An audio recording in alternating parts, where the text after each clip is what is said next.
నిన్ను షర్మిల మాటల తర్వాత సజ్జల మాట్లాడుతూ భాష సరిగ్గా లేదు అని మాట్లాడారు సార్. అసలు వైసీపీ నుంచి కొడాలి నాని, పేర్ని నాని, అనిల్ యాదవ్, రోజా గారు, XYZ మొత్తం ఈ బ్యాచ్ అంతా ఉంది. అసలు వాళ్ళు మాట్లాడిన భాషకి వీళ్ళు అంటే భాష గురించి వైసీపీ మాట్లాడుతుంది. దీని మీద ఏం చెప్తారు సార్? వాళ్ళ భాష వేరే అని, అంటే ఆ మధ్యన ఓట్లు మా ఓటర్లు వేరే అన్నాడు కదా, ఓటర్లు వేరే అన్నాడు కదా, మా భాష కూడా వేరే. వాళ్ళ భాష ఓటర్లు వేరు, భాష కూడా వేరే. నీ అమ్మ, నీ ఎక్క, నీ ఆలి, నీ డాలి, డాడి, డుబ్బా, అలాంటి మాటలు మాట్లాడాలి. ఓకే, అది ఓకే, అది మాట్లాడలేదు అనుకుంటారు. మీకు వీళ్ళకి ఇంక 2 నెలలు అండి, 2 నెలల దాకా వాళ్ళు ఏమైనా మాట్లాడతారు, ఏమైనా చేస్తారు. ఇప్పటికే చాలా మంది సైలెంట్ అయ్యారు. ఇతను ఇంకా సైలెంట్ అవ్వడం లేదు, ఎందుకంటే ఏదో ఒకటి వచ్చి మాట్లాడాలి అతను. ఓకే, లేకపోతే కుదరదు. ఇప్పుడు వాళ్ళ పరిస్థితి ఎలా వచ్చిందంటే, వైసీపీ పరిస్థితి, వాళ్ళ పార్టీ వాళ్ళు సాధారణ ప్రజలే కాకుండా, ఆంధ్రప్రదేశ్ పౌరులే కాకుండా, వాళ్ళ పార్టీ నాయకులు, వాళ్ళ కార్యకర్తలు కూడా చాలా ఎక్కువ ఊహించుకున్నారు జగన్మోహన్ రెడ్డి గారి గురించి. ఓకే, ఏదో చేస్తాడు అనుకున్నాను, ఏదేదో చేసాడు ఆయన. వాళ్ళందరి పరిస్థితి చాలా దారుణంగా మారిపోయింది. ఇప్పుడు ఫ్రూట్ కటింగ్ అని యూట్యూబ్లో కొన్ని ఫ్రూట్ కటింగ్ వీడియోలు వస్తూ ఉంటాయి. దానిమ్మకాయ ఉండే పామ్గ్రెనేట్, దాన్ని అందంగా కట్ చేసి ఇలా కొడతాడు, కలకలకమని రాలిపోతాయి గింజలో. అలా పారిపోతారు వీళ్ళందరూ ఉన్నాయి ఎమ్మెల్యేలు. ఇప్పుడు మీకు రేపొద్దున రోజుని ఇప్పటికే దాదాపు 20 మంది దాకా ఆల్రెడీ పక్క చూపులు చూస్తే రేపు పక్కన వాళ్ళ ప్లాట్ఫామ్ రెడీ చేసి ఖర్చు వేసేసారు. ఓకే, ఇంకో 20-30 మంది రెడీగా ఉన్నారు. రెస్ట్ ఆఫ్ ఆల్ కాంగ్రెస్లో పోతారు చాలామంది, మెజార్టీ. మిగతా వాళ్ళు రేపు వీళ్ళు టికెట్ ఇస్తున్నాడు కదా, ఈయన టికెట్లు ఇచ్చినోడు ఇంట్లో ఎడుతున్నాడు, ఎవనోడు రోడ్డు మీద ఎడుతున్నాడు ఏదో పైకి.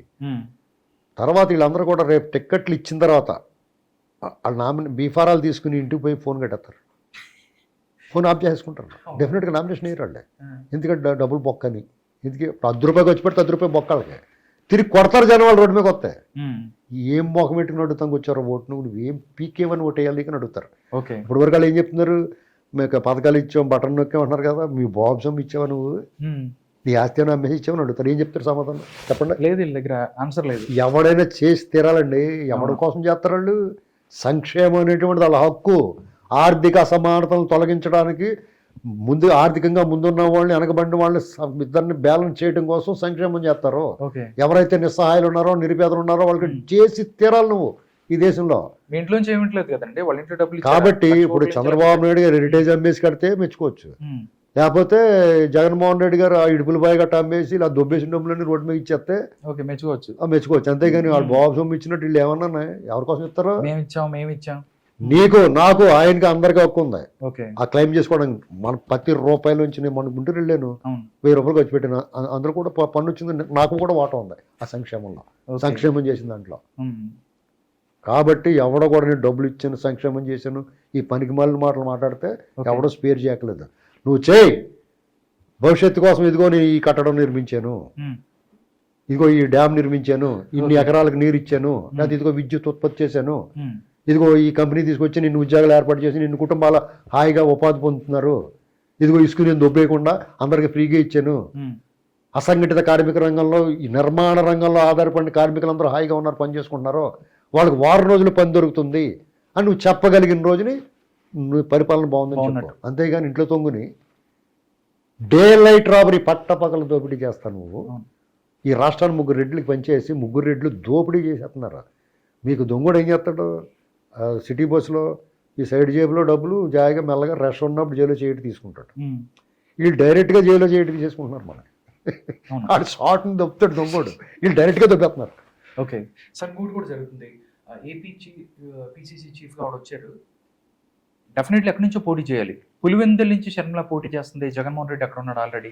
కాంగ్రెస్ పార్టీ నుంచి షర్మిల వెళ్తే అక్కడి నుంచి అయితే ఏం జరగబోతుంది సార్ మీరు విశ్లేషణ? చాలా మంది అంటారు జగన్ ఓడిపోబోతున్నాడు, టీడీపీ ఇప్పుడే చెప్తుంది. అసలు బీటెక్ రవి లాంటి మిగతా వాళ్ళు ఇప్పుడు మేము అక్కడికి వెళ్ళబోతున్నాం టీడీపీ చెప్తుంది. రేపు ఎవరు కూడా లేదనుకోండి, అక్కడ ఫలితం ఎలా ఉండే అవకాశం? మన ఫలితం ఎలా ఉంటుందో పెద్దగా మనం బ్రహ్మ అదే తెలియని విషయం కాదు. ఎమ్మెల్సీ ఎన్నికల్లో చూపించారు కదా అక్కడ. అవును, టీడీపీ కడప జిల్లాలో జగన్మోహన్ రెడ్డి గారి మీద వ్యతిరేకత రావడానికి కారణం ఏంటంటే, అక్కడ ఎప్పుడు వ్యతిరేకత ఉంది, వాళ్ళ ఫ్యామిలీ ఏమి పెద్ద దిగేసి రాలేదు వాళ్ళు.